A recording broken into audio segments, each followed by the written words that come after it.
لاہور میں بھاٹی گیٹ کے قریب واقع 200 سال پرانی کربلا گاہ میں شاہ اپنے اندر ذکر اہل بیت اور عزاداران حسین علیہ السلام کی ایک تاریخ سموئے ہوئے ہے۔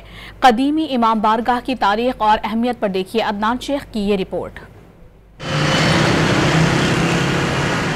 داتا صاحب اور بھاٹی چوک کے قریب 18ویں صدی سے قائم تاریخی امام بارگاہ غلام علی شاہ المعروف گام شاہ سے منسوب ہے۔ رنجیت سنگھ کی حکومت میں سید غلام علی المشہور بابا گام شاہ اس جگہ اپنا ڈیرا بنا کر ذکر اہل بیت اور محرم الحرام میں عزاداروں کے ساتھ جلوس نکالا کرتے تھے۔ یہ جگہ ان کی وفات کے بعد ان کی عقیدت مندوں نے امام بارگاہ بنا دی اور یہ گام شاہ کے نام سے مشہور ہو گئی۔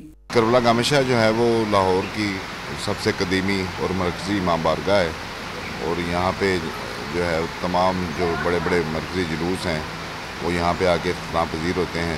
یہ رنجیت سنگھ کے زمانے میں بابا سید غلام علی شاہ صاحب تھے جو گام شاہ کے نام سے مشہور تھے، انہوں نے اس کی بنیاد رکھی تھی۔ اس کے بعد جو ہے قزلباش فیملی جب لاہور میں آئی تو انہوں نے یہاں پہ مسجد اور امام بارگاہ کی بنیاد رکھی۔